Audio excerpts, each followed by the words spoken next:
आज जम्मू कश्मीर में जो जहर बोया गया है ना, उसी इंसान की गलती है। उसको सपना था कि वो प्रधानमंत्री बने। रिश्तेदार में कई महिलाओं को भी उठा ले गए थे सब पाकिस्तान वाले। बीच में गठबंधन टूट गया। अमित शाह ने जो वाटर टाइट प्लानिंग किए थे ना, अब तक भारत के संविधान में जितना खतरनाक 370 को हटाया गया था उतना का राष्ट्रपति के पास गया तो तब राष्ट्रपति को पता चला कि 370 हटने वाला है। तो कश्मीर में जो राजनेता लोग थे उनको यही नहीं समझ में आ रहा था केन्ने से दुखा रहा है। हद 70 है इसमें। आप जम्मू कश्मीर को 370 में रखा गया तो वो भाग कितना में रखा गया? 21 में। 21 क्या है? अस्थायी, संक्रमणकालीन, इस सब टाइप का। 370 में जम्मू कश्मीर रखा। जम्मू कश्मीर के राजा थे हरि सिंह। आज जम्मू कश्मीर में जो जहर बोया गया है ना, उसी इंसान की गलती है। किसकी? हरि सिंह। उसको सपना था कि वो प्रधानमंत्री बने, कश्मीर देश का प्रधानमंत्री बने। ये सारा रायता फैलाया हुआ उसी का है, लेकिन कोई ध्यान नहीं दे पाता है। जैसे बाकी के रियासतों ने, जैसे दरभंगा महाराज ने स्वीकार कर लिया कि हम भारत में रहेंगे, हथुआ स्टेट ने बिहार के स्वीकार कर लिया कि हम भारत में रहेंगे। आज अगर दरभंगा महाराज हल्ला कर देते कि हम नहीं रहेंगे, फिर नेपाल के साथ जाएंगे या हम स्वतंत्र देश बन, बवाल होता है यहाँ पे भी। लेकिन ना, हरि सिंह को चाहिए था हम अपना देश बनाएंगे। अब जब अपना देश बनाएंगे तो अंग्रेज ने भारत और पाकिस्तान को आजाद तो कर दिया था, लेकिन इतने सातिर थे कि विभाजन का प्रस्ताव रख दिया और सेनापति अपना रखे कि विभाजन हो, लेकिन मेरे हिसाब से सेनापति अपना रखा। तो भारत का सेनापति जनरल बूचर उसने सेना को आदेश नहीं दिया। कहा कि जब हरि सिंह आदेश दे देंगे कि आप मतलब हम भारत में मिल गए तब सेना भेजेंगे। उधर पाकिस्तान का भी सेनापति क्या था? अंग्रेज, पता नहीं क्या नाम था उसका। वो पाकिस्तान के सेनापति के नाम हम काली याद रख हम पाकिस्तान पे ज्यादा नहीं गुस्सा होते हैं जितना भयानक हमारे गुस्सा होते थे दादा। अगर उनको खाना खाने के टाइम कोई पाकिस्तान में बोल दिया ना तो मतलब इतना भड़क जाएंगे कि फिर उनको भूखे मर जाएगा। खाए के दिमाग का हटाओ, बाद में खाई लीजिए। बहुत टाइप के थे। आगे समझते हैं। तो जम्मू कश्मीर को तो मिलाना क्या था? मजबूरी था। अब जिस शर्त पे मिलाया जाए, एक और कमी है कि सरदार वल्लभ भाई पटेल ने जितना ध्यान दक्षिण भारत पर दिया उतना ध्यान वो उत्तर भारत पे नहीं दिया। लेकिन चूंकि सरदार पटेल इतने महान व्यक्तित्व के हैं कि समाज में 100% लोग उनका बहुत सराहना करता है, सब कुछ करता है, लेकिन बहुत कम लोग उनके बारे में पढ़े हैं। इसलिए अगर आप किसी को अपना बहुत आइडल मानते हैं, उसकी एक आध थोड़ी सी बाई मिस्टेक चीजों को भी अगर आप बताइएगा ना तो आपको लोग विलन की तरह देखने लगे। यदि अगर हम ये बात कहते हैं कि सरदार पटेल कश्मीर के मुद्दे को उतना सीरियस नहीं देखे जितना कि वो हैदराबाद और जूनागढ़ को देखे, क्योंकि जूनागढ़ क्या था? गुजरात का था। हैदराबाद वहां से पास पड़ता है। अब ऑब्वियस बात है, आप ही बिहार के रहने वाले हो या कोई यूपी का रहने वाला है, अगर वो गृह मंत्री बनता है तो ऑब्वियस बात है कि यूपी बिहार या आसपास नॉर्थ इंडिया की चीजों को ज्यादा समझेगा। आप कर्नाटक केरल वाले में उतना नहीं समझ पाएंगे। तो ये थोड़ा सा था, वो उतना नहीं देखे उसमें। जवाहरलाल नेहरू इसमें देखे। तो अब एक प्रधानमंत्री किसी डिपार्टमेंट को उतना नहीं देख पाता। जवाहरलाल नेहरू उतनी ज्यादा ही नरम दल के बनने के चक्कर में डूबा। लेकिन मेन जड़ कौन था? हरि सिंह। तो हरि सिंह ने कहा कि हम ये बनेंगे। तब तक पाकिस्तान ने क्या कहा कि हम सेना तो नहीं ना भेज सकते हैं, लेकिन हम अपने भाइयों को तो भेज सकते हैं। तो उसने अपने आतंकवादियों को भेज दिया और आधा कश्मीर कब्जिया लिया। ये जो हरि सिंह है ना, हर बात खुल के तो नहीं बताया जाता है। इनके रिश्तेदार में कई महिलाओं को भी उठा ले गए थे सब पाकिस्तान वाले। लेकिन हम क्या बोलेंगे, कुछ चीजें आदमी मर्यादा में रखता है, नहीं तो अभी बोल देगा आदमी नाम के साथ कि इनको उठा के ले गए थे सब, तो इनका राजागिरी निकल जाएगा अभी। तब जाके आए थे साइन करने के लिए, नहीं समझ में आ गया, उठा ले गया था सब यहाँ। वहाँ पाकिस्तान में तो फैशन है 3 4 को शादी करना। तो हद तो ये हो गया जब वो आक्रमण किए सब ना, तो वहां की महिलाओं को उठा ले जाने लगे सब कि इसको ले चलते हैं, पहले हम इससे ब्याह करेंगे। तो उसमें जो आक्रमण था वो कमजोर होने का एक ये भी कारण था। इतने दरिंदे टाइप के थे समाज। हरि सिंह को लगने लगा भाई हमारा एक दूसरे रिश्तेदारों टंगा गया यहाँ पे।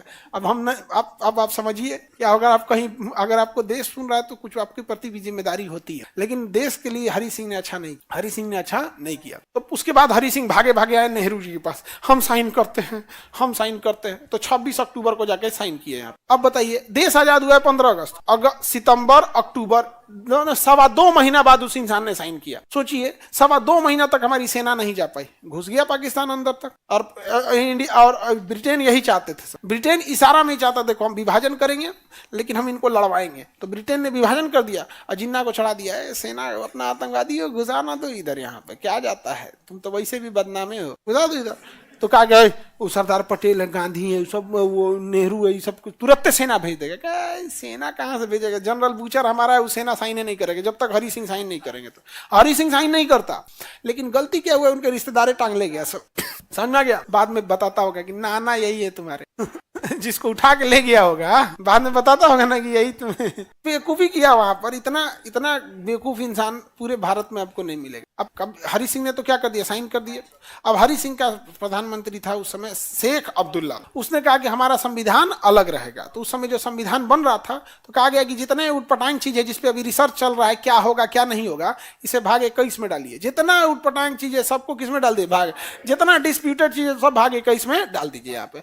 तो भाग 21 में डाल दिया गया। अब वो हरि सिंह के शेख अब्दुल्ला अपना कानून लेके आया कि भारत के नागरिक जम्मू कश्मीर के नागरिक नहीं रहेंगे, भारत का कानून जम्मू कश्मीर में लागू नहीं होगा, भारत का झंडा अलग होगा, जम्मू कश्मीर का झंडा अलग होगा, जम्मू कश्मीर अपने बाकी राज्य अपने विधानसभा में महिलाओं को मनोनीत नहीं कर सकते हैं, क्योंकि वहां पर पहाड़ी एरिया था, रूढ़िवादी टाइप के लोग थे, महिलाओं को आगे ही नहीं आने देते थे। तो कहा कि हम विधानसभा में 2 महिलाओं को मनोनीत कर लेंगे। बड़ी बड़ी नियम लाया। कहा कि यहाँ RBI का रूल नहीं चलेगा, SBI का रूल चलेगा। राइट टू इन्फॉर्मेशन, आप हमें जानकारी दीजिए, हमारे यहाँ नहीं लागू होगा। आप कश्मीर के अस्थायी निवासी नहीं हो सकते हैं। 35A बताता है कि अस्थायी निवासी होंगे या नहीं होंगे। तो 370 के साथ साथ 35A आप जम्मू कश्मीर के अस्थायी निवासी हैं या नहीं होंगे, इसकी भी चर्चा करता है कि आप वहां जमीन नहीं खरीद सकते, वहां की संपत्ति सरकार नहीं ले सकती है, संपत्ति का अधिकार वहां लागू नहीं होगा, यानी 44वां संशोधन वहां लागू नहीं होगा। जम्मू कश्मीर में इतना नौटंकी था। लेकिन जब इसे जोड़ा जा रहा था तो उस समय अंबेडकर साहब थे और ड्राफ्टिंग कमेटी के हेड थे अंबेडकर साहब।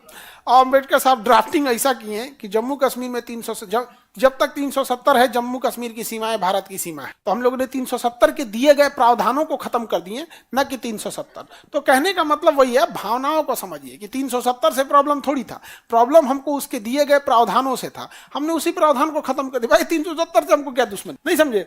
तो 370 मतलब था कि जब तक जम्मू कश्मीर की सीमाएं भारत की सीमा है, अर्थात जम्मू कश्मीर भारत का अभिन्न अंग, और उसमें सारा चीज लिखा गया था। लेकिन एक चीज अम्बेडकर साहब होशियारी से जोड़ दिए थे कि यदि जम्मू कश्मीर में कोई सरकार नहीं है तो भारत का राष्ट्रपति तब उस समय के लिए कानून बना सकता है। हो गया। अब हुआ वहां पर यही, वहां उमर अब्दुल्ला और एक महिला थी, क्या नाम था, महबूबा मुफ्ती, ये दोनों लोग अपने में टसल हो गए। और फिर बीजेपी उधर से और कांग्रेस, एग्जैक्ट बिहार वाला हाल हो गया।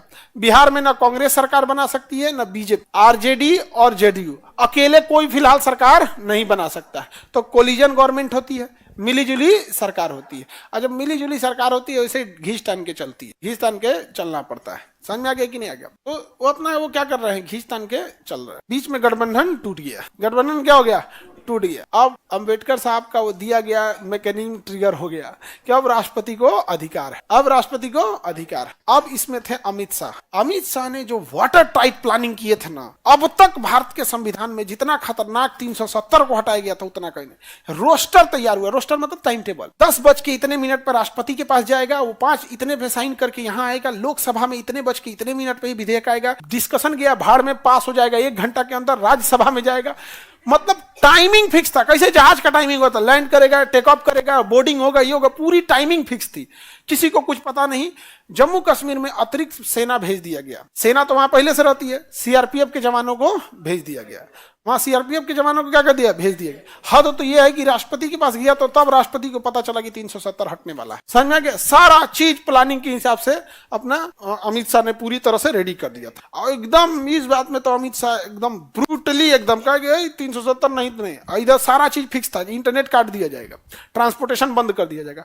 ट्रांसपोर्टेशन बंद हो गया, पहाड़ है, इंटरनेट काट दिया गया, आपका बाहर का खबर ही नहीं आएगा। सारा चीज सीआरपीएफ के अतिरिक्त जवानों को भेज दिया गया। जितना नेता थे सबका फोन ट्रेस लोकेशन पता था। और एक डिपार्टमेंट को बोल दिया गया था कि जैसे बोलेंगे ना तो आप अपने अपने जिला के जो इन्फ्लुएंसर नेता है उनको हाउस अरेस्ट कर दीजिए। हाउस अरेस्ट मतलब घर के अंदर बंद कर देगा, बाहर पुलिस उतार दिया जाएगा 200, नजरबंद हो जाएगा। उसके बाद उन्होंने लाया ढाई से 1 घंटा के अंदर इधर से पास करके उधर राष्ट्रपति साइन उन करके अगले दिन पता चला 370 नहीं हटा है। 370 हटने के साथ कश्मीर से राज्य का भी दर्जा छीन लिया गया। अगर राज्य है तो पावर बहुत है, तो राज्य का भी दर्जा छीन लिया गया। और इतना ही नहीं, उसका टुकड़ा भी कर दिया गया। तो कश्मीर में जो राजनेता लोग थे उनको यही नहीं समझ में आ रहा था किन्ने से दुखा रहा है, नहीं समझ में आ गया। उसको समझ में नहीं आ रहा किस चीज का दुख मनाए। 370 हटा इसका दुख मनाए, कि राज्य का दर्जा छीन लिया इसका दुख मनाए, कि राज्य तोड़ दिया इसका दुख मनाए, कि हाउस अरेस्ट किया इसका दुख मनाए, इंटरनेट काट दिया है इसका दुख मनाए, कि सरकार सुनने वाली है ये नहीं है इसका दुख मनाए। समझे में नहीं आ रहा था किस चीज का दुख मनाए। अब बेगाने की शादी में अब्दुल्ला दीवाना। पाकिस्तान कह रहा है कि हम भारत से रिश्ते तोड़ लेते हैं। भाई रिश्ता था ही कभी, नहीं समझ में आ गया।